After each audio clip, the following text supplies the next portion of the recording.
கிழக்கு நியூஸ் நேயர்களுக்கு வணக்கம். நான் விவேக் பாரதி. சமீபத்தில் தில்லியில் நடந்து முடிந்த ஏஐ உச்சி மாநாடு நாடு முழுவதும் பேசுபொருளாகியுள்ளது. ஏஐ துறையில் இந்தியாவின் வருங்காலம் எப்படி இருக்கும் என்பது குறித்த பல்வேறு எண்ணங்களை இந்த மாநாடு ஏற்படுத்தியுள்ளது. இந்த நேரத்தில் ஏஐ மாநாடு குறித்த பல்வேறு தகவல்களோடு நம்முடன் இணைந்திருக்கிறார் புதுச்சேரி மத்திய பல்கலைக்கழகத்தில் கணினி அறிவியல் இணை பேராசிரியராக பணியாற்றும் KS குப்புசாமி. இவர் எழுத்தாளரும் கூட. தமிழில் கணினியியல் மற்றும் செயற்கை நுண்ணறிவு தொடர்பாக 4 புத்தகங்கள், 70க்கும் மேற்பட்ட ஆய்வுக் கட்டுரைகளை எழுதியுள்ளார். பல்வேறு தளங்களில் தொழில்நுட்பம் சார்ந்து தொடர்ந்து எழுதி வரும் KS குப்புசாமி நம்மோடு இணைந்துள்ளார். வணக்கம் சார். வணக்கம். இப்போ தில்லியில் நடந்தது 4வது ஏஐ மாநாடு. இந்த மாநாடு இம்முறை இந்தியாவில் நடைபெற்றிருக்கு. இதோடைய நோக்கம் என்ன? இந்த மாநாட்டில் கலந்து கொண்ட பிரபல நிறுவனங்கள், அதோடைய அதிகாரிகள் யார் யார்? இப்போ ஏஐ உச்சி மாநாடு புதுதில்லியில் நடந்து முடிஞ்சிருக்கு. இது இந்தியாவில் இது வரைக்கும் நடந்த ஏஐ மாநாடுகள்லேயே ரொம்ப பெருசு. இதோட முக்கியமான நோக்கமாக அவங்க என்ன வச்சுருக்காங்க அப்படின்னா, அனைவருக்குமான ஏஐ அப்படிங்கிறது தான் இதோட கான்செப்டில் வச்சுருக்காங்க. அதாவது ஏஐயோட பயன்பாடுகள் எல்லாரையும் சென்று சேரணும் அப்படிங்கிறத மையமாக கொண்டு தான் கவர்மெண்ட் ஆஃப் இந்தியா இந்த ஸ்டெப்பை எடுத்திருக்காங்க. அவங்க இந்த மாநாட்டோட முக்கியமான நோக்கங்களாக அவங்க 3 விஷயங்களை சொல்கிறாங்க. ஒன்று பீப்புள், இன்னொன்று பிளானட், இன்னொன்று ப்ரோக்ரஸ். அதாவது மனித வளத்தை பயன்படுத்துகிற மாதிரியான ஏஐ கருவிகள், அப்புறம் எல்லாருக்குமான வளர்ச்சி, அப்புறம் அதே வளர்ச்சி நமக்கு புவிச்சூழலை பாதிக்காத ஒரு வளர்ச்சியையும் அவங்க நோக்கத்தில் கொண்டு இந்த மாநாட்டை கொண்டு வந்திருக்காங்க. இந்த மாநாட்டில் யார் பங்கு பெற்றார்கள் அப்படின்னு சொல்கிறத விட யார் பங்கு பெறலைன்னு சொல்கிறது தான் ரொம்ப ஈஸியாக இருக்கும். ஏன்னா சர்வதேச அளவில் ஏஐ துறையில் யாரெல்லாம் பணியாற்றுறாங்களோ அந்த எல்லா நிறுவனங்களோட தலைவர்களும் இந்த மாநாட்டில் இருந்தாங்க. இப்போ கூகுளோட சுந்தர் பிச்சை வந்திருந்தார், ஆந்த்ரோபிக் நிறுவனத்தோட அமோதாய் வந்திருந்தார், மெட்டா நிறுவனத்திலேருந்து வந்திருந்தாங்க, அடோபி நிறுவனத்திலேருந்து வந்திருந்தாங்க. யார் வரலை அப்படின்னு சொல்கிறது தான் ஈஸியாக இருக்குமே தவிர யார் வந்தாங்க அப்படின்னு லிஸ்ட் பண்ணுறது இது ஒரு பெரிய மாநாடு. பெரும்பாலான பேர் வந்திருந்தாங்க. உலகத் தலைவர்களும் வந்திருந்தாங்க. 20க்கும் மேற்பட்ட நாடுகள்லேருந்து உலகத் தலைவர்கள் வந்திருந்தாங்க. ஏஐ நிறுவனங்களோட தலைவர்களும் வந்திருந்தாங்க. 5 நாட்கள் இந்த ஏஐ மாநாடு நடந்திருக்கு. இதுக்கு முன்னாடி நடந்த மாநாட்டுக்கும் இதுக்கும் என்ன வித்தியாசத்தை பார்த்தீங்க? இந்த 5 நாளில் என்னென்ன விஷயங்கள் விவாதிக்கப்பட்டன? இப்போ ஏஐ அப்படின்னு நீங்கள் எடுத்துக்கிட்டிங்கன்னா, நம்ம பெரும்பாலும் வெளியில் பார்க்குறது பார்த்தீங்கன்னா மக்களுக்கு சேர்ற அந்த அப்ளிகேஷன்ஸ் தான் தெரியுது. ஜென்ரலாக நம்ம என்ன பார்க்குறோன்னா, ChatGPT இருக்குது, கூகுள் ஜெமினி இருக்குது. அந்த மாதிரி நம்ம கண்ணுக்கு தெரிகிற சில ஏஐ கருவிகளை பற்றி மட்டும்தான் நம்ம பொதுமக்களுக்கு பொதுவாக தெரிய வருது. இது போல் கருவிகள் வரணும்னா இதுக்கு கீழே நிறைய அடுக்குகள் இருக்குது. இப்போ ஏஐ தொழில்நுட்பம் வரணும்னா அதுக்கான ஏஐ மாடல்கள் வேணும். இந்த மாடல்களை ரன் பண்ணுறதுக்கு நமக்கு திறன் மிகுந்த ஹார்ட்வேர் வேணும். அந்த ஹார்ட்வேர்களை ஒருங்கிணைக்கிறதுக்கு நமக்கு அதுக்கான ஒரு கட்டமைப்பு வேணும், டிஜிட்டல் இன்ஃப்ராஸ்ட்ரக்சர் வேணும். இதுக்கெல்லாம் பவர் ரெக்குயர்மெண்ட் இருக்குது, எலக்ட்ரிசிட்டி ரெக்குயர்மெண்ட் இருக்குது. இது எல்லாமே சேர்ந்து ஒரு 5 லேயர் ஆஃப் டெவலப்மெண்ட் இருந்தால் தான் நம்ம ஏஐயில் பெருசாக வர முடியும். இந்த மாநாட்டில் பார்த்தீங்கன்னா இந்த 5 லேயர்லேயுமே பேசியிருக்காங்க. எப்படி இன்ஃப்ராஸ்ட்ரக்சர் கொண்டு வர்றது, என்னென்ன மாதிரி டேட்டா சென்டர்ஸ்லாம் எஸ்டாப்ளிஷ் பண்ண போகிறாங்க, நீடித்த ஏஐ வளர்ச்சிக்கு என்னெல்லாம் செய்யலாம். அதோட இந்தியா மாதிரி நாடுகள் எடுத்துக்கிட்டிங்க அப்படின்னா நமக்குன்னு சில சிறப்பான ஒரு கேரக்டரிஸ்டிக்ஸ் இருக்குது. இப்போ இந்தியாவில் பார்த்தீங்கன்னா 22 அலுவல் மொழிகள் இருக்குது, 1600க்கும் அதிகமான மொழிகள் இருக்குது. இப்போ இந்த மொழிகளில் செயல்படுற ஏஐயை கொண்டு வர்றது தான் நம்மளோட முக்கியமான நோக்கம். இப்போ ஏஐ எல்லாரையும் போய் சேரணும் அப்படின்னா நம்ம இந்திய மொழிகளில் சரளமாக பயன்படுத்தக்கூடிய ஏஐகளை கொண்டு வர்றது ஒரு முக்கியமான நோக்கம். உலக நாடுகளில் இருக்கிற ஏஐ நிறுவனங்களும் அது உணர்ந்திருக்கு. அதுபோல் இந்திய நிறுவனங்களும் அதை செயல்பட்டு இருக்காங்க. இந்த மாநாட்டோட 5 நாட்களில் அவங்க என்னெல்லாம் பேசியிருக்காங்க அப்படின்னா இந்த எல்லா பயன்பாடுகளை பற்றியுமே பேசியிருக்காங்க. இன்ஃப்ராஸ்ட்ரக்சரில் கொண்டு வரதுல என்னென்ன சேலஞ்சஸ்லாம் இருக்குது. அதே மாதிரி ஹார்ட்வேர் அப்படின்னு பார்த்தீங்கன்னா இப்போ GPU அப்படின்றது தான் ஏஐ ரன் ஆகிற ஹார்ட்வேர். அந்த GPU செய்கிற நிறுவனம் NVIDIA அப்படின்ற ஒரு பெரிய நிறுவனம் இருக்குது. அவங்க தான் நிறைய ஹார்ட்வேர்ஸ் கொண்டு வராங்க. இப்போ நம்மகிட்ட நம்ம நிறைய ஏஐ மாடல்ஸ் பண்ணணும்னா கூட அந்த ஹார்ட்வேரோட ரெக்குயர்மெண்ட்ஸ் தேவையாக இருக்குது. இதுக்கு கவர்மெண்ட் தனியாக ஒரு ப்ராஜெக்ட் வச்சுருக்காங்க, சிலிகான் மிஷன் அப்படின்னு தனியாக ஒன்று வச்சுருக்காங்க. அதுலேயும் தனியாக இது போல் ப்ராசஸர் பண்ணுறதுக்கான டெவலப்மெண்ட்ஸ் நடந்துட்டு இருக்கு. இது எல்லாமே சேர்ந்து ஒட்டுமொத்தமாக இந்த 5 அடுக்குகள்லையுமே இந்தியாவை எப்படி ஏஐ துறையில் முன்னுக்கு கொண்டு வர்றது அப்படிங்கிறத பற்றி கொண்டு வந்திருக்காங்க. இது இந்தியாவுக்கான மாநாடு மட்டுமே கிடையாது. உலக அளவுலேயே பார்த்தீங்க அப்படின்னா இப்போ ஏஐ வாரம் வளர்ந்துக்கிட்டு இருக்கு. சில தொழில்நுட்பங்கள் மாதம் வளரும், சில தொழில்நுட்பங்கள் வருஷத்துக்கு ஒரு தடவை வளரும். இப்போ ஏஐயை பொறுத்த வரைக்கும் பார்த்தீங்கன்னா அனுதினமும் புதுசாக வந்துக்கிட்டே இருக்குது. அரசுகளுக்கு என்ன சேலஞ்ச் இருக்குது அப்படின்னா அவங்க ஒரு பாலிசி கொண்டு வராங்க. அந்த பாலிசி கொஞ்ச நாள்லேயே அவுடேட் ஆயிடுது. இப்போ நாம் இன்றைக்கி இருக்கிற ஏஐயை வச்சு ஒரு பாலிசியை எடுத்துகிட்டு வரோம். அடுத்து பார்த்தீங்கன்னா கொஞ்ச நாள் கழித்து பார்க்கும்போது ஏஐ வேற ஒரு லெவலில் நிற்கிது. இதுக்கு முன்னாடி ஏஐ இதெல்லாம் செய்யாது அப்படின்னு நம்ம நினச்சிட்டு இருந்தோமோ அதெல்லாம் இப்போ ஏஐ செய்ய ஆரம்பிக்குது. அப்போ அதெல்லாம் செய்யும்போது நம்ம எந்த மாதிரி பாலிசிஸ் எடுத்துகிட்டு வரணும் அப்படிங்கிறத யோசிக்கிறாங்க. இது உலகில் இருக்கிற எல்லா நாடுகளுக்குமே ஒரு பெரிய சவாலாக இருக்குது. அதுக்காக தான் வந்து தலைவர்களும் இதில் அட்டன் பண்ணுறாங்க. இதில் பார்த்தீங்கன்னா வெறுமனே இது வந்து கணினி அறிவியல் துறை சார்ந்தவர்கள் மட்டுமோ இல்லை வந்து அறிவியலாளர்கள் மட்டுமோ சார்ந்து செயல்படுற ஒரு விஷயம் கிடையாது. ஏன் உலகத் தலைவர்கள் வராங்க அப்படின்னா, இது ஒவ்வொரு மனிதனையுமே பாதிக்கக்கூடிய, ஒவ்வொரு மனிதனையுமே நீங்கள் பேரே பார்த்தீங்கன்னா ஏஐ சமிட் கிடையாதுங்க. ஏஐ இம்பேக்ட் சமிட் அப்படின்னு வச்சுருக்காங்க. இப்போ ஏஐயோட தாக்கம் எல்லாரோட வாழ்க்கையிலையுமே வந்து இருக்குது. இப்போ நம்மளோட வாழ்க்கையிலையுமே நமக்கே தெரியாமல் சில ஏஐ தாக்கங்கள் இருக்குது. இன்னைக்கு காலையில் நீங்கள் வந்து ஃபேஸ்புக் ஓப்பன் பண்ணுறீங்கன்னா, உங்கள் ஃபீடில் என்னெல்லாம் வருது அப்படிங்கிறத டிசைட் பண்ணுறதே ஏஐ தான். அந்த ஃபீடில் என்ன வருதோ அதுதான் நம்ம இன்னைக்கு என்ன யோசிக்கிறோன்றதையே டிசைட் பண்ணுது. ஸோ அப்படின்னும் போது இன்னைக்கு நம்ம என்ன செய்யணும் அப்படிங்கிறதையே ஏஐ தான் ஒரு கட்டத்தில் வந்து முடிவு பண்ணுறதா மாறி இருக்கு. அதனால இதுக்கான பாலிசிகளை எப்படி கொண்டு வர்றது அப்படிங்கிறதையும் இந்த மாநாட்டில் விவாதிச்சிருக்காங்க. சார், இந்த மாநாடு இந்திய ஏஐ துறைக்கு எந்த அளவுக்கு உதவி இருக்கு? இந்திய ஏஐ துறைக்கு இந்திய கம்பெனிகளுக்கு எதுவும் முதலீடு வந்திருக்கிறதா? ஆமாம், இப்போ அரசு வந்து இதை பற்றி ஒரு பெரிய செய்திக்குறிப்பு வெளியிட்டிருக்காங்க. $250 பில்லியன் மதிப்பிலான முதலீடுகளை வந்து இந்த மாநாடு வந்து ஈர்த்திருக்கதா கவர்மெண்ட் வந்து அறிக்கை கொடுத்துருக்காங்க. அதில் பார்த்தீங்கன்னா மேஜரான கான்ட்ரிபியூஷன் எதில் வருது அப்படின்னா இன்ஃப்ராஸ்ட்ரக்சர் ரிலேட்டடான இதில் தான் வந்து கான்ட்ரிபியூஷன்ஸ் வந்துட்டு இருக்கு. இன்ஃப்ராஸ்ட்ரக்சர் அப்படின்னா என்னென்னா, இப்போ ஏஐ அப்படிங்கிறதுக்கு ஒரு பெரிய முதலீடு தேவைப்படுது. அதுக்கான நிறைய டேட்டா சென்டர் ரிலேட்டடான செட்டப் வந்து நிறைய எஸ்டாப்ளிஷ் பண்ண வேண்டியிருக்கு. அப்படி எஸ்டாப்ளிஷ் பண்ணும்போது அதுக்கான வந்து கூலிங் ரெக்குயர்மெண்ட்ஸ் இருக்குது, எனர்ஜி ரெக்குயர்மெண்ட்ஸ் இருக்குது, அதை தொடர்ந்து ரன் பண்ணுற அதுக்கான வந்து ஆட்கள் தொடர்பான ரெக்குயர்மெண்ட்ஸ் இருக்குது. எல்லாமே இது ஒரு நீண்ட கால திட்டம். இப்போ சுந்தர் பிச்சை கூட அதில் பேசும்போது சொன்னாங்க, கூகுள் மட்டுமே தனியாக வந்து ஒரு $15 பில்லியன் வந்து இந்த இன்ஃப்ராஸ்ட்ரக்சருக்காக ஒரு ப்ராஜெக்ட் வந்து கொண்டு வராங்க. விசாகப்பட்டினத்துலேருந்து ஆரம்பித்து அவங்க அமெரிக்காவில் இருக்கிற சென்டர்ஸை கனெக்ட் பண்ணுறதுக்கு அண்டர் கிரவுண்ட் கேபிள்ஸ் எஸ்டாப்ளிஷ் பண்ணி ஒரு ஹை ஸ்பீடு, இது வந்து வெறுமனே நம்ம அனுப்புகிற எஸ்எம்எஸ் அனுப்புகிற வாட்ஸ்அப் மெசேஜ் அனுப்புகிற அந்த ஸ்பீடான கேபிள்ஸ் கிடையாது. ஒரு ஃபவுண்டேஷன் மாடலை, ஒரு ஏஐ மாடலை ட்ரெயின் பண்ணணும்னா அதிவேக இணைப்பு வேணும். அந்த அதிவேக இணைப்புன்றது வந்து துண்டிக்க இயலாத ஒரு இணைப்பாக, ரொம்ப எப்போவுமே செயல்படுற ஒரு இணைப்பாக இருக்கணும். அதை கொண்டு வர்றதுக்கான ஒரு ஃபோக்கஸ் பாயிண்ட்டை வந்து சுந்தர் பிச்சை வந்து அவரோட ஸ்பீச்லேயே வந்து அதை சொல்லியிருக்காரு. கூகுள் வந்து அதை கமிட் பண்ணியிருக்காங்க. அது மாதிரி ஒவ்வொரு நிறுவனமும் அதை வந்து செயல்படுத்தியிருக்காங்க. இப்போ இந்திய நிறுவனங்கள் அப்படின்னு எடுக்கும்போது பார்த்தீங்க அப்படின்னா, இப்போ இந்தியாவில் வந்து ஐடி கம்பெனிஸ் வந்து நிறைய ஐடி கம்பெனிஸ் இருக்குது. இப்போ டாட்டாஸ் அப்படின்னு எடுத்துக்கிட்டிங்கன்னா அவங்க வந்து ஓப்பன் ஏஐயோட கொலாபரேட் பண்ணுறாங்க. ஓப்பன் ஏஐ தான் சாட் ஜிபிடி பண்ணவங்க. அதே மாதிரி இன்ஃபோசிஸ் எடுத்துக்கிட்டிங்க அப்படின்னா அவங்க ஆந்த்ரோபிக்கோட ஒரு கொலாபரேஷன் எஸ்டாப்ளிஷ் பண்ணுறாங்க. ஆந்த்ரோபிக் தான் கிளாட் அப்படிங்கிற ஒரு ஏஐயை செஞ்ச ஒரு நிறுவனம். இப்போ இந்த 2 நிறுவனங்களும் அவங்களோட செட்டப்புக்குள்ளே டீட்டெயிலாக இந்த ஏஐ மாடல்ஸை உள்ளே கொண்டு வராங்க. இது ஒரு வகையில் இந்திய நிறுவனங்களுக்கான ஒரு பெரிய பயன்பாடு சொல்லலாம். ரெண்டாவது பார்த்தீங்க அப்படின்னா, இந்தியாவிலிருந்தே சில ஏஐ நிறுவனங்கள் வந்து வளர்ந்து வந்திருக்கு. முழுக்க முழுக்க இந்தியாவிலேயே செய்யப்பட்ட ஏஐ கருவிகளையும் சில நிறுவனங்கள் கொண்டு வந்திருக்காங்க. இப்போ சர்வம் ஏஐ அப்படிங்கிறது பெரும்பாலானோட கவனத்தை வந்து இந்த மாநாட்டில் அட்ராக்ட் பண்ணியிருக்கு அப்படின்னு சொல்லலாம். ஈவன் இப்போ சோசியல் மீடியா ஃபுல்லாமே அவங்களோட வாய்ஸ் மாடல்ஸ் வந்து பரவலாக இருக்குது. அவங்க ஐஐடி ப்ரொஃபஸர் காமகோடி அவங்களோட ஒரு லெக்சர் செஷன் கூட அந்த வீடியோ மாடல்ஸை அவர் ஒரு ஆங்கிலத்தில் பேசுகிறாரு ஒரு கிளாஸில். அதை லைவாக தமிழில், தெலுங்கில், கன்னடத்தில், மலையாளத்தில் நேரடியாக டிரான்ஸ்லேட் பண்ணுற ஒரு டெக்னாலஜியை அவங்க கொண்டு வந்திருக்காங்க. இது முன்னாடியே இருந்துச்சு அப்படின்னா இது இந்திய மொழிகளிலே வந்து செயல்படுது.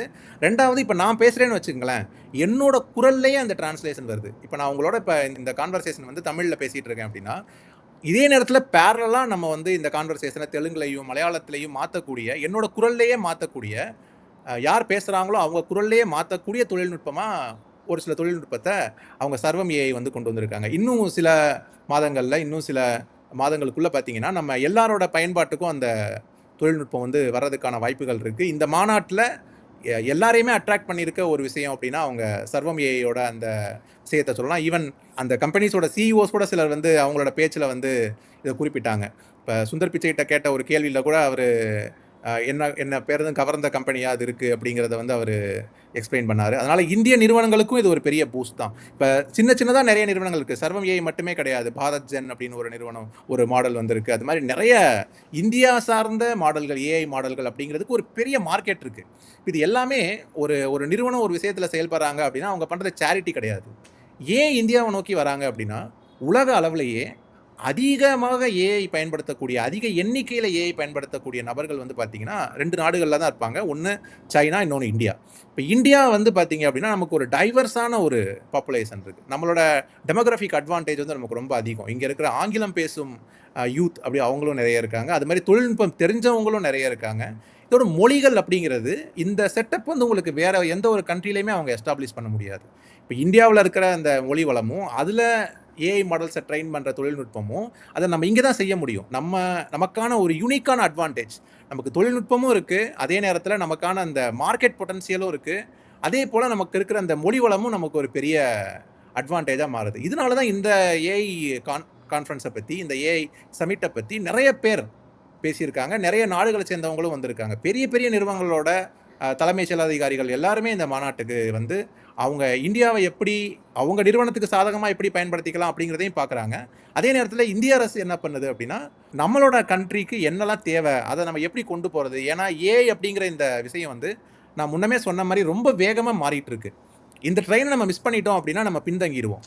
ஸோ அதனால் அதை வந்து அரசு வந்து பெருமுனைப்போடு என்ன பண்ணுறாங்க அப்படின்னா, இதை நம்ம மிஸ் பண்ணிடக்கூடாது அப்படிங்கிறதுக்காக தங்களால் ஆன எல்லா முயற்சிகளையும் வந்து செஞ்சிட்ருக்காங்க.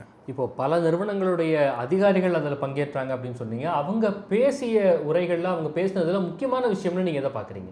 ஏஐ துறையை வந்து தொடர்ந்து அப்சர்வ் பண்ணிட்டு இருந்தீங்க அப்படின்னா உங்களுக்கு தெரியும், இந்த ஒவ்வொரு நிறுவனத்தோட தலைவருமே பார்த்தீங்க அப்படின்னா அவங்க ஒவ்வொருத்தருமே ஒரு பர்சனாலிட்டியாக இருப்பாங்க. அவங்க ஏஐ குறித்து வச்சுருக்க கருத்துக்கள் வந்து வெவ்வேறு விதமாக இருக்கும். இப்போ ஏஐ துறையிலே பார்த்தீங்கன்னா 2 குரூப்பாக மேஜராக நம்ம சொல்லலாம். ஒரு குரூப் வந்து என்ன ஃபீல் பண்ணுறாங்க அப்படின்னா, இந்த ஏஐ மாடல்ஸ் வந்து ரொம்ப வேகமாக வளர்ந்துட்டுருக்கு, இது ஒரு கட்டத்தில் வந்து மனிதர்களோட கண்ட்ரோலை விட்டு போயிடும் அப்படின்னு ஒரு குரூப் அப்படி நினைக்கிறாங்க.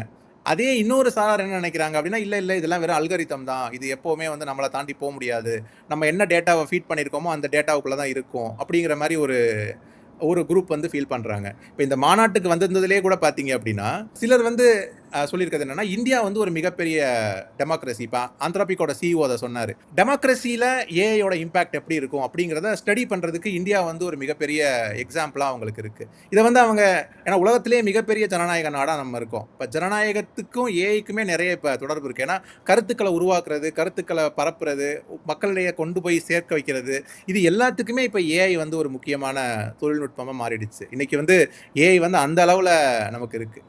பெரும்பாலான நிறுவனங்களோட தலைவர்கள் பேசும்போது வந்து இந்திய நிறுவனங்களை பற்றியும் பேசுனாங்க. இப்போ இந்தியா வந்து ஒரு 3 ஆண்டுகளுக்கு முன்னாடி பார்த்தீங்கன்னா ஒரு தடவை ஓப்பன் ஏஐயோட தலைவர் வந்து இங்கே வந்திருந்தார். சாம் ஆல்ட்மேன் வந்து இந்தியாவுக்கு வந்திருந்தார். அப்போ என்ன சொன்னார் அப்படின்னா, அவர் வந்து இந்திய ஏஐ நிறுவனங்களை பற்றி பேசும்போது ஹோப்லெஸ் அப்படின்னு ஒரு வேர்டு யூஸ் பண்ணார். இது வந்து இது எங்கேயுமே போகாது, இது வந்து இவங்க பெருசாக வராது அப்படின்ற மாதிரி தான் சொன்னாங்க. 3 ஆண்டுகள் தான் முடிஞ்சிருக்கு. இன்றைக்கி 2026 பார்த்தீங்கன்னா அவங்களே இந்தியாவுக்கு வந்தப்போ இந்தியாவோட வளர்ச்சி வந்து அபரிமிதமாக இருக்குது அப்படிங்கிறத வந்து அவங்க வந்து ரெஜிஸ்டர் பண்ணியிருக்காங்க. இது உண்மையிலே நம்ம ஒவ்வொரு இந்தியருமே வந்து பெருமைப்படக்கூடிய ஒரு விஷயம்தான். ஏன்னா இதுக்கு பின்னாடி வந்து ஒரு மிகப்பெரிய உழைப்பு இருக்குது. நம்ம இந்திய நிறுவனங்களோட, நம்மளோட தொழில்நுட்ப அறிஞர்களோட, கணினி மாணவர்களோட, ஆராய்ச்சியாளர்களோட ஒரு பெரிய உழைப்பு இருக்குது. இது வந்து ஹிட்டனாகவே இருக்கும். இது பார்த்திங்கன்னா தெரியாது. சில ஆராய்ச்சி லேப்களில் வந்து அவங்க டே இன் டே அவுட் வந்து அதில் ஒர்க் பண்ணிகிட்டு இருப்பாங்க. பெரும்பாலும் இது வந்து வெளியில் தெரியறதில்லை. அதோட வெளிப்பாடுகள் வந்து இப்போ தான் கொஞ்சம் தெரிய ஆரம்பிச்சிருக்கு. இப்போ தொழில்நுட்பம் பார்த்திங்கன்னா ஒரு பெரிய மரம் வளர்க்குற மாதிரி ஒரு நாள்லேயே வந்து ரிசல்ட் வராது. நம்ம அதுக்கு தொடர்ந்து தண்ணி ஊற்றிக்கிட்டே இருக்கணும். அது வந்து தண்ணினா பணம், அவ்வளோ பணம் நம்ம அதுக்கு அது செலவு பண்ணிக்கிட்டே இருக்கணும். ஒரு நேரத்தில் செலவு பண்ணும்போது அப்போ தான் நமக்கு அது ரிசல்ட் வரும். இது வந்து பெரும் பணம் தேவைப்படுற ஒரு தொழில்நுட்பம். ஜஸ்ட் சாதாரணமாக வந்து சில கோடிகளில் முடியாது, சில லட்சம் கோடிகள் வந்து தேவைப்படுற ஒரு விஷயமா இருக்குது. ஈவன் கூகுள் சிஇஓ கூட அதில் சொன்னாங்க என்னென்னா, இப்போ நம்ம எதிர்பார்க்குறதெல்லாம் ஏஐ செய்யுமான்னு நமக்கு தெரியாது. ஆனாலும் நம்ம ஏஐயில் வந்து முதலீடு செய்ய வேண்டியது இன்றைக்கி காலத்தின் கட்டாயமாக இருக்குது. அந்த ஒரு போல்டு மூவ் நம்ம வந்து எடுக்க வேண்டியிருக்கு. அப்போ தான் நம்ம அந்த பெனிஃபிட்ஸை ரீப் பண்ணுறதுக்கான பாசிபிலிட்டி இருக்குது. ஆனால் ஜென்ரலாக பார்த்தீங்க அப்படின்னா ஒரு டாக் இருக்குது என்னென்னா, ஏஐ ஒரு பபுள், அது வந்து உடஞ்சிரும், அது வந்து சும்மா எல்லாருமே சேர்ந்து ஊதி பெருசாக்கிட்டு இருக்காங்க, நம்ம நினைக்கிற அளவுக்கு கிடையாது, இது வந்து நிறுவனங்கள் உருவாக்குற ஒரு மாயை அப்படின்னு சொல்கிறாங்க. இது எல்லாமே வந்து ஏஐ வந்து வெளியிலேருந்து பார்க்குறவங்களோட கருத்துக்கள். இப்போ ஏஐ துறையிலேயே இருக்கிறவங்களுக்கு தான் தெரியும் என்னென்னா, நேற்று வரைக்கும் நடக்க முடியாதது இன்றைக்கி நடக்குது. இப்போ நேற்று பார்த்தீங்கன்னா இன்சிடென்ட்லி நம்ம பேசிகிட்டு இருக்கிறதோட நேற்று பார்த்தீங்க அப்படின்னா கூகுள் வந்து லிரியான்னு ஒரு மியூசிக் மாடல் கொண்டு வந்தாங்க. அந்த மியூசிக் மாடலில் பார்த்தீங்கன்னா நீங்கள் எந்த கண்டென்ட் கொடுத்தாலும் மியூசிக் கம்போஸ் பண்ணி கொடுக்குது. அது இந்திய மொழிகளிலே சிறப்பாக செயல்படுது. ஒரு தமிழ் பாடலை கொடுத்தீங்கன்னா அது ஒரு கர்நாடக சங்கீதத்தில் கூட அதில் பாடல்களை வந்து மியூசிக்கை வந்து கம்போஸ் பண்ணி கொடுக்குது. இது வந்து போன வாரம் வரைக்குமே வந்து அப்படி ஒரு சிறப்பான மாடல்கள் இல்லை. முன்னாடி இருந்தது சுனோ, அந்த மாதிரிலாம் டூல்ஸ்லாம் இருந்தது. இப்போ கூகுள் மாதிரி நிறுவனங்கள் கொண்டு வரும்போது அந்த தரம் அப்படிங்கிறத வந்து அங்கே போய் நம்ம வந்து ரீச் பண்ணுறோம். அது மாதிரி 2 நாட்களுக்கு முன்னாடி வந்து ஃபோட்டோ ஷூட்ன்ற ஒரு மாடலை வந்து கூகுள் கொண்டு வந்தாங்க. அதில் பார்த்தீங்கன்னா ஒட்டுமொத்த ப்ராடக்ட் ஃபோட்டோகிராஃபியவே வந்து மொத்தமாக ஏஐ தூக்கிட்டு போயிருமோ அப்படிங்கிற அளவுக்கு ஒரு சேஞ்சஸ் வந்து அதில் கொண்டு வந்திருக்கு. இது எல்லாருக்குமே தெரிஞ்சிருக்கு, எல்லா நிறுவனங்களுக்குமே இது தெரிஞ்சிருக்கு, அரசுகளுக்கும் தெரிஞ்சிருக்கு. ஏன்னா அரசுகளுக்கு பார்த்தீங்கன்னா தொழில்நுட்பமும் முக்கியம், அதே நேரத்தில் வந்து மக்களோட வாழ்வாதாரம் அப்படிங்கிறது ரொம்ப முக்கியம். அதை பேஸ் பண்ணி தான் இந்த மொத்த உரையாடல்களையுமே ஃபார்ம் பண்ணியிருக்காங்க. நமது பாரத பிரதமர் கூட அந்த ஒரு செஷனில் வந்து பேசினாங்க. அவங்க பேசும்போது வந்து எப்படி இந்த தொழில்நுட்பங்கள் வந்து எல்லாரையும் பயன்படுத்துகிற மாதிரி கொண்டு போய் சேரணும் அப்படிங்கிறத தான் வந்து ஒரு முக்கியமான ஒரு நோக்கமாக சொல்லியிருக்கிறாங்க. இது ஒரு பக்கம் இருக்கும்போது இன்னொரு கேள்வியும் ஒன்று தோணுது. ஏஐயுடைய வளர்ச்சியினால வேலைவாய்ப்பு பாதிக்கப்படுமா அப்படின்ற ஒரு பெரிய பயம் இருக்குது. நீங்களும் அதை சொன்னீங்க. அந்த பயத்தை இந்த மாநாடு போக்கியிருக்கா? அது பொதுவாக பார்த்தீங்க அப்படின்னாங்க, இப்போ ஏஐயால் வந்து வேலை போயிருமா அப்படிங்கிறது வந்து எல்லாருமே பேசிகிட்டு இருக்கிற ஒரு விஷயம். இப்போ வேலை போகிறது அப்படிங்கிறது தொழில்நுட்பத்துக்கும் வேலை போகிறதுக்குமான கனெக்ஷன் வந்து இப்போ மட்டுமே இல்லை. அது வந்து ரொம்ப வருஷமாகவே நடந்துகிட்டு இருக்குங்க. ஒரு தொழில்நுட்பம் வரும்போது பார்த்தீங்கன்னா சில வேலைகள் போக தான் செய்யும். இப்போ 40 வயசுக்கு மேலே இருக்கிற எல்லாருக்குமே தெரியும். நம்மலாம் சின்னதாக இருக்கும்போது எஸ்டிடி பூத்னு ஒன்று இருந்தது. தெருவெல்லாம் பார்த்தீங்கன்னா வந்து எஸ்டிடி பூத் வச்சுருந்தாங்க. இன்றைக்கெல்லாம் பார்த்தீங்கன்னா எஸ்டிடி பூத்தே கிடையாது. ஏன்னா எல்லாரோட பாக்கெட்லேயுமே 2 எஸ்டிடி பூத் இருக்குது. அப்போ ஒரு ஸ்மார்ட் ஃபோன் தொழில்நுட்பம் வந்த உடனே மொத்தமாக எஸ்டிடி பூத் வச்சுருந்தவங்க அப்படிங்கிறவங்களே காணாமல் போயிட்டாங்க. அது ஒரு சின்ன தொழில்நுட்பம். அதுவே இப்படி ஒரு சேஞ்சஸை கொண்டு வந்திருக்கு. இப்போ ஏஐ பார்த்தீங்க அப்படின்னா ஒரு மிகப்பெரிய தொழில்நுட்பமாக இருக்குது. இது வந்து எல்லா துறைகளையும் தொட்டு போகிற ஒரு தொழில்நுட்பமாக இருக்குது. இப்போ வேலை போகுமா அப்படின்னா இதை வந்து நான் மொத்தமாக நோ அப்படின்னு பதில் சொல்ல முடியாது. வேலை வாய்ப்புகள் வந்து போகும். ஆனால் புதிய வேலை வாய்ப்புகளும் உருவாகும். அதை குறித்தும் வந்து இந்த மாநாட்டில் வந்து பேசியிருக்கிறாங்க. அதாவது எப்படி ஸ்கில்லிங் பண்ணுறது, மக்களை வந்து அதுக்கேற்ற எப்படி தயார் பண்ணுறது அப்படிங்கிறது ஒரு முக்கியமான, ஏன்னா இந்தியாவில் வந்து ஒரு மிகப்பெரிய யூத் பாப்புலேஷன் இருக்குது. அவங்களுக்கான வேலை வாய்ப்புகளை நம்ம உறுதி செய்யணும். எல்லாமே ஏஐ செஞ்சிரும் அப்படின்னும் போது நம்ம பீப்புள் என்ன செய்வாங்க அப்படின்ற ஒரு கொஸ்டின் வருது இல்லையா? இது வந்து அரசோட முக்கியமான ஒரு அஜெண்டாவில் இருக்குது. அதனால் அது அப்படி ஏஐ வந்து எல்லா வேலையும் தூக்கிட்டு போயிடும் அப்படின்றது கிடையாது. அதுக்காக நம்மளை வந்து நம்மளோட புது புது ஸ்கில்ஸை வந்து நம்ம டெய்லி கற்றுக்க வேண்டியிருக்கு. இப்போ போன தலைமுறையிலலாம் எப்படி வாழ்ந்தாங்க அப்படின்னா, முதல்ல ஒரு 25 வருஷம் ஏதாவது ஒன்று படிச்சிருப்பாங்க. அதுக்கப்புறம் ரெஸ்ட் ஆஃப் த லைஃப் பார்த்தீங்க அப்படின்னா, அவங்க அதை மட்டுமே வச்சு மொத்த வாழ்க்கையை நடத்தியிருப்பாங்க. முதல் 25 வருஷம் படிக்கிறது ஒரு விஷயத்த, அதை மட்டுமே பயன்படுத்தி அடுத்த ஒரு 60 வருஷத்துக்கு அதை வச்சு வாழ்ந்துடுறது. அது ஒரு லீனியர் ஸ்டைல். இப்போ அந்த ஸ்டைல் வந்து முடிஞ்சு போச்சு. இப்போ நீங்கள் ஒரு ஸ்கில் படிக்கிறீங்க அப்படின்னா, அதோட செல்ஃப் லைஃபே 2 வருஷம் தான்றாங்க. 2 வருஷம் அதை வச்சு நீங்கள் வேலை பார்க்கலாம். அதுக்கப்புறம் நீங்கள் புதுசாக ஒன்று படிக்கணும். அப்போ புதுசாக படித்து தான் நீங்கள் மறுபடியும் புதுசாக வந்து கொண்டு வர முடியும். அதை ஏஐ வந்து இன்னும் வேகமாக அதை மாற்றிட்டு வருது. இந்த மாநாட்டிலையும் வந்து அதை பற்றி பேசியிருக்கிறாங்க. எப்படி வந்து ஸ்கில் டெவலப்மெண்ட் பண்ணுறது அப்படிங்கிறதுக்கான நோக்கங்கள். இப்போ நான் இப்படி சொல்லலாம்னு நினைக்கிறேன். ஏஐ வந்து வேலையை தூக்கிட்டு போகுமா அப்படின்னா வந்து ஏஐ வேலையை கொண்டு போகிறது ஒரு பக்கம் வச்சுக்கோங்க. அது நடக்குமா நடக்காதாங்கிறது ஒரு பக்கம் இருக்கட்டும். ஆனால் நம்மளை விட பெட்டராக ஒருத்தர் ஏஐ யூஸ் பண்ணார் அப்படின்னா அவர் நம்ம வேலையை தூக்கிட்டு போயிடுவார். அது கண்டிப்பாக நடக்கும். அப்போ நம்ம செய்ய வேண்டியது என்ன அப்படின்னா, நம்மளோட ஏஐ ஸ்கில்ஸை கட்டாயமாக அதிகப்படுத்திக்கிட்டே வந்து போயிட்டே இருக்கணும். இதைத்தான் எல்லாருமே திரும்ப திரும்ப சொல்கிறாங்க. இப்போ ஏஐ ஸ்கில் அப்படிங்கிறது இன்றைக்கி வந்து எழுத்தறிவு மாதிரி மாறிடுச்சுங்க. இதை நம்ம வந்து யாருக்கோ அப்படின்னு நினைக்கக்கூடாது. பள்ளி மாணவர்களே இப்போ பயன்படுத்த ஆரம்பிச்சிட்டாங்க ஏஐ கருவிகளை. இப்போ அந்த ஜென்ரேஷன் வளர்ந்து வரும்போது அவங்க அபரிமிதமான வேகத்தில் வந்து இந்த ஏஐ பயன்படுத்துவாங்க. டெமிஸ் ஹசாபிஸ் அப்படிங்கிறவர் வந்து போன வருஷம் நோபல் பரிசு வாங்கினவர். அவர் வந்து கூகுளோட டீப் மைண்டுக்காக வேலை செய்கிறாரு. அவர் வந்து மருத்துவத்துறையில் மருந்துகள் கண்டுபிடிப்பில் ஏஐ எப்படி பயன்படுத்தலாம் அப்படிங்கிறத பற்றி பேசுகிறவர். அதுக்கான பெரிய ஆராய்ச்சிகளில் அவங்க ஈடுபட்டிருக்காங்க. அவரும் இந்த மாநாட்டுக்கு வந்திருந்தார். அவரும் என்ன சொல்கிறாரு அப்படின்னா, நீங்கள் இந்த துறைகளில் தொடர்ந்து வளரணும் அப்படின்னா நீங்கள் வந்து ஸ்கில் ஆகிட்டே இருக்கணும். ஏற்கனவே நான் தெரிஞ்சுக்கிட்டதை மட்டுமே வச்சு இப்படியே போயிடலாம் அப்படின்னா அது பண்ண முடியாதுங்க. நம்ம வந்து அடுத்தடுத்து அப்டேட் ஆகிட்டே இருக்கணும். அப்படி அப்டேட் ஆகிறது வந்து ரொம்ப ரொம்ப முக்கியம். அந்த முக்கியத்துவத்தை உணர்த்துறதுக்காக இந்த மாநாடு வந்து ஒரு இம்பேக்ட் ஏற்படுத்தியிருக்கு. இதுக்கு வந்து கவர்மெண்ட் வந்து பார்த்தீங்கன்னா நிறைய மாணவர்களையும் இதுக்குள்ளே கொண்டு வந்திருக்காங்க. பள்ளி மாணவர்களை வச்சு செஞ்ச சில ப்ராடக்ட்டை கூட வந்து டிஸ்ப்ளே பண்ணியிருக்கிறாங்க. ஏஐ பை ஹர் அப்படின்ற ஒரு ட்ராக் வச்சுருக்காங்க. அதாவது பெண்கள் மட்டுமே சேர்ந்து செய்த ஏஐ விஷயங்களெல்லாம் தனியாக அப்படி டிஸ்ப்ளே பண்ணியிருக்காங்க. இது வந்து ஒரு அனைத்து மட்டங்கள்லையும் வந்து ஒரு பெரிய ஸ்பெக்ட்ரம் சொல்லுவாங்க இல்லையா, அந்த ஸ்பெக்ட்ரமில் ஏஐ பற்றின டெவலப்மெண்ட்ஸை எப்படிலாம் மக்களுக்கு கொண்டு போய் சேர்க்குறது அப்படிங்கிற ஒரு அவேர்னஸை இந்த மாநாடு வந்து கொண்டு வந்திருக்கு. இது ஒரு தொடக்கம் தான். இப்போ நம்ம எல்லாத்தையுமே ரீச் பண்ணிட்டோமா அப்படின்னா வந்து இல்லைங்க. இந்தியா வந்து ஏஐ துறையில் போக வேண்டிய தூரங்கள் அப்படிங்கிறது வந்து நிறைய இருக்குது. ஆனால் அதுக்கான எல்லா பொட்டன்சியலையுமே நம்மக்கிட்ட இருக்குது. அதுக்கு நமக்கு முக்கியமாக தேவைப்படுறது வந்து பார்த்திங்கன்னா, தொடர்ந்த நம்பிக்கையோட இந்த துறையில் வந்து செயல்படுறதுக்கு நம்மளோட யூத் பாப்புலேஷனை ரெடி பண்ணுறது. அதுக்கு பள்ளி கல்லூரிகள், பல்கலைக்கழகங்கள், அரசுகள் எல்லாருமே அதில் வந்து கான்ட்ரிபியூட் பண்ணணும். அதை விட்டுட்டு நம்ம வந்து சின்ன சின்ன தவறுகள் ஏதாவது இருக்கும், அதை மட்டுமே பெருசாக ஹைலைட் பண்ணுறது அப்படிங்கிறது வந்து நம்மளோட நீடித்த வளர்ச்சிக்கு வந்து அது அந்தளவுக்கு ஹெல்ப் பண்ணாது. ஸோ ஏஐ வந்து மிகப்பெரிய வேலை வாய்ப்புகளையும் கொண்டு வரதுக்கும் வந்து வாய்ப்புகள் இருக்குது. எப்படி வந்து ஐடி வரும்போது இதுதான் சொன்னாங்க. இந்தியாவில் வந்து ஐடி வரும்போது பார்த்தீங்கன்னா இனி எல்லாருக்குமே வந்து வேலை போயிடும் அப்படின்னு. எனக்கெல்லாம் இன்னும் ஞாபகம் இருக்குது. நான் ஸ்கூலில் படிச்சுட்டு இருந்தேன். அப்போ வந்து ரோட்டில் வந்து ப்ரொட்டஸ்ட்லாம் நடக்கும். கம்ப்யூட்டர் வேணாம் இந்தியாவுக்கு, கம்ப்யூட்டர் வேணாம் அப்படின்னு வந்து பெருசாக வந்து கோஷம்லாம் போட்டுட்டு போயிட்டு இருப்பாங்க. ஆனால் இப்போ பார்த்தீங்க அப்படின்னா ஒரு 20-30 வருஷங்களில் பெரும்பாலான பேரோட வாழ்க்கையை மாற்றினது வந்து ஐடி. நம்ம எல்லாரோட வீடுகள்லையும் யாரோ ஒருத்தர் வந்து ஐடி கம்பெனியில் வேலைக்கு சேர்ந்து சர்வதேச நாடுகளில் போய் அவங்களோட குடும்பம் கண்ட வளர்ச்சியை வந்து நம்ம கண்ணு முன்னாடி பார்த்துருக்கோம். சின்ன சின்ன கிராமங்களில் கூட இது நடந்திருக்கு. நான் இங்கே பல்கலைக்கழகத்தில் வேலை செய்கிறதுனால, இது எங்களோடது மத்திய பல்கலைக்கழகங்க. இந்தியாவோட எல்லா ஸ்டேட்ல இருந்தும் பீப்புள் வருவாங்க. பீகார் மாதிரி ஒரு பிளேஸ்லேருந்து இங்கே சாதாரண ஒரு பவர் இல்லாத பிளேஸ்லேருந்து இங்கே வருவாங்க. அவங்களோட வளர்ச்சி பார்த்தீங்கன்னா, இங்கே பல்கலைக்கழகத்துலேருந்து முடிச்சு போகும்போது அவங்க ஒரு சர்வதேச நிறுவனத்தில் ஒரு 10 ஆண்டுகளில் இங்கே போய் இருக்கிறத பார்க்குறப்போ ஒரு வளர்ச்சி வந்து இது வந்து ஐடி செஞ்ச ஒரு மாயம்தான். இந்த அளவுக்கு வேகமான வளர்ச்சி வந்து மற்ற துறைகளில் வந்து சாத்தியம் கிடையாது. அது மாதிரி இன்னொரு வாய்ப்பு தான் இந்தியாவுக்கு ஏஐ. நம்ம வந்து அதை வந்து நெகட்டிவ் லேபிள் போட தேவையில்ல. இந்த இந்த வாய்ப்பை நம்ம சரியாக பயன்படுத்திக்கணும். நம்மளே ஏதோ சில மனத்தடைகளை ஏற்படுத்தி இது நமக்கு சரியாக வராது, நமக்கு அதுக்கான பொட்டன்ஷியல் இல்லைன்னு நினச்சிட்டோன்னா we will miss this train. நம்மக்கிட்ட தான் வந்து இருக்குது. We have the point. நம்ம டிசைட் பண்ணோம் அப்படின்னா அது கண்டிப்பாக நம்ம இந்த ட்ரெயினை வந்து கேட்ச் பண்ணிடலாம். இப்போது இந்தியாவுடைய ஏஐ வளர்ச்சி பலவாரா இந்த மாநாட்டில் வெளிப்பட்டது அப்படின்னு நீங்கள் சொன்னீங்க. அதை மற்ற நாடுகளின் ஏஐ நிறுவனங்கள் எப்படி பார்த்தன? இப்போ ஏஐ துறை வந்து பார்த்தீங்கன்னா ரொம்பவே ஒரு போட்டி நிறைந்த ஒரு துறை தான். ஜென்ரலாக பார்த்தீங்கன்னா இதுக்குள்ளே அமெரிக்க நிறுவனங்கள் செய்கிற ஏஐ அப்படின்னு தனியாக ஒரு குரூப் இருக்குது.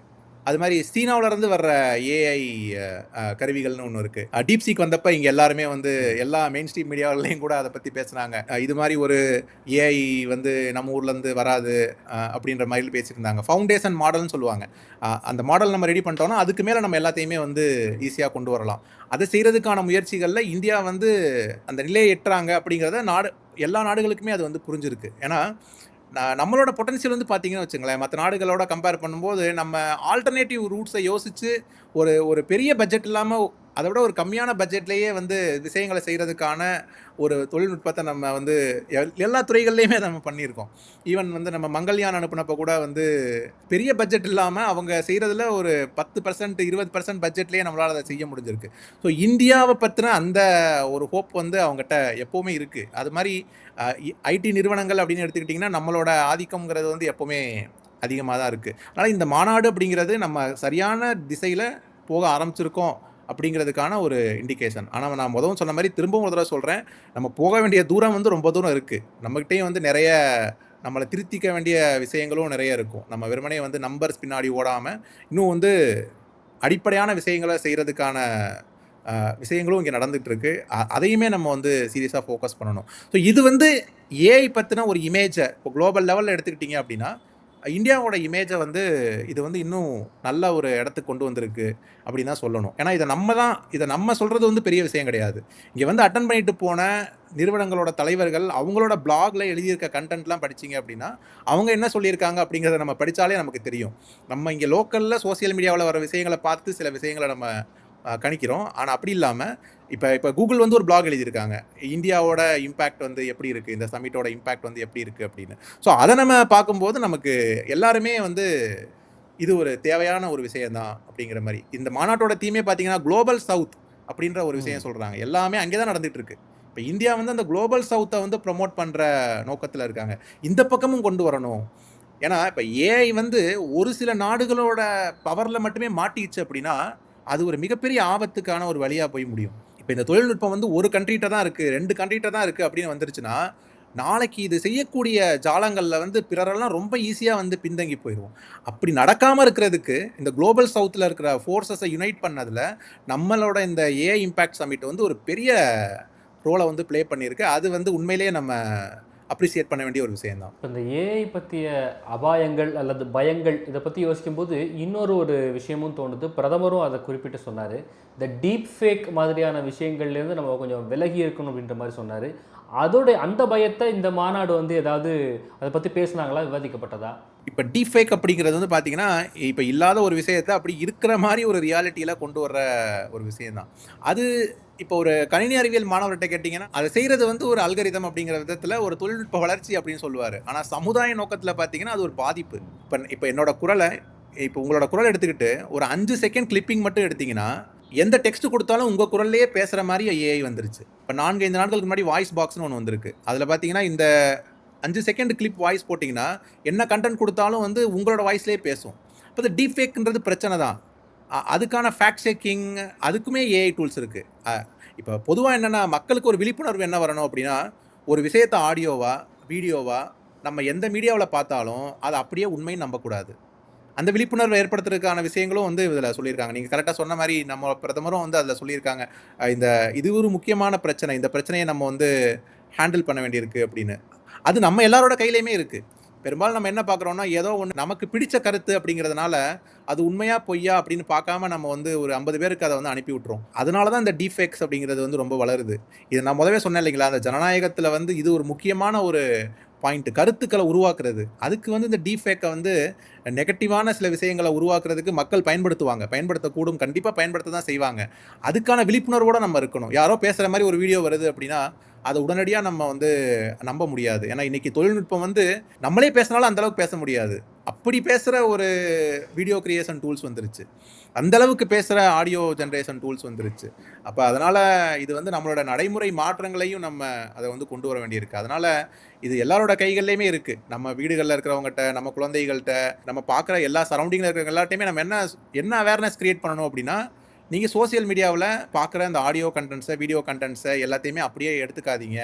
அதில் வந்து உண்மையா அப்படின்னு ஒன்றுக்கு மேற்பட்ட சோர்சஸில் ட்ரை பண்ணி பார்க்கணும் அப்படிங்கிறத சொல்லணும். அதுவுமே வந்து ஒரு முக்கியமான ஏஐ ரிசர்ச் கோலில் தான் இருக்குது. இந்த டீஃபேக்கை ஐடென்டிஃபை பண்ணுறது. இப்போ நீங்கள் பார்த்தீங்கன்னா ஏஐ வந்து ஒரு வீடியோ கிரியேட் பண்ணுது. அது ஃபேக்கா இல்லையான்னு கண்டுபிடிக்க முடியாத அளவுக்கு கிரியேட் பண்ணுறது தான் அந்த ஏஐயோட வேலை. அதை நம்ம ஃபேக்குன்னு கண்டுபிடிச்சிட்டோம்னா அந்த ஏஐ ஃபெயில் ஆயிடுதுன்னு அர்த்தம் இல்லைங்களா? இப்போ இருக்கிற வெர்ஷனை நம்ம ஃபேக்குன்னு கண்டுபிடிக்கிறோம்னா அடுத்த வெர்ஷன் வரும்போது என்ன செய்யும்னா, இப்போ இருந்த டூல் கண்டுபிடிக்க முடியாத அளவுக்கு ஒரு வளர்ச்சிக்கு வரும். அப்போ இது வந்து ஒரு கேட் அண்ட் மவுஸ் கேம் மாதிரி ஓடிக்கிட்டே இருக்கும். நம்ம இது பின்னாடி ஓடிக்கிட்டே தான் இருக்கணும். அப்போ இது வந்து டேஞ்சரா அப்படின்னா, தொழில்நுட்பம் வந்து ரொம்ப சக்தி வாய்ந்ததுங்க. அந்த சக்தி வாய்ந்த தொழில்நுட்பத்தை நம்ம சரியாக பயன்படுத்தணும் அப்படின்னா அது வந்து ரொம்ப பாசிட்டிவான விளைவுகளை கொண்டு வரும். அதை நம்ம வந்து சரியாக புரிஞ்சுக்கல, ரொம்ப கேஷுவலாக வந்து பயன்படுத்திட்டோம் அப்படின்னா அது நம்ம மேலேயே பாயிறதுக்கும் வந்து வாய்ப்புகள் இருக்குது. அதனால் இதை வந்து நம்ம ரொம்ப சரியாக கணிக்கணும். இன்னொன்று வந்து நம்ம இன்றைக்கி பொதுவெளியில் பார்த்திங்கன்னா இந்த ஒப்பீனியன் டெவலப் பண்ணுறவங்க அவங்க இந்த துறை சார்ந்தவங்களாகவே இருக்க மாட்டாங்க. அவங்க ஏதோ ஒன்று அவங்க தெரிஞ்ச மட்டத்தில் எதையோ ஒன்று சொல்லி அதுவே ஒரு பெரிய அவங்களுக்கு ஒரு பெரிய ரீச் இருக்கிறதுனாலேயே அது ஒரு பெரிய லெவலில் கொண்டு வந்துடுறாங்க. அதனால் அந்த டீஃபேக்குன்றது ஒரு முக்கியமான பிரச்சனை தான். அதுக்கான ஆராய்ச்சிகளும் தொடர்ந்து நடந்துக்கிட்டே இருக்குங்க. இந்த மாநாடு அதுக்கான இந்த பிரச்சனையை சால்வ் பண்ண முடியாது. ஆனால் அதையும் ஒரு முக்கியமான பிரச்சனையாக வச்சுருக்கிறாங்க. அதான் இப்போ நீங்கள் சொன்ன மாதிரி ஒவ்வொரு நாளும் ஏஐயில் ஒவ்வொரு மேம்படுத்தல்கள் வந்து கொண்டே இருக்குது. நம்ம ஒவ்வொருத்தர் கையிலையும் ஏஐ இருக்குது. இன்றைக்கி மாணவர்கள் உட்பட எல்லோரும் ஏஐயை பயன்படுத்திகிட்டு இருக்காங்க. அப்படிப்பட்ட நேரத்தில் இந்த மாநாடுங்கிறது ரொம்ப முக்கியமான ஒரு பேசுபொருளாக இருக்குது. அதை பற்றின பல்வேறு விளக்கங்களை எங்களோட பகிர்ந்து கொண்டமைக்கு நன்றி சார். தேங்க்யூ.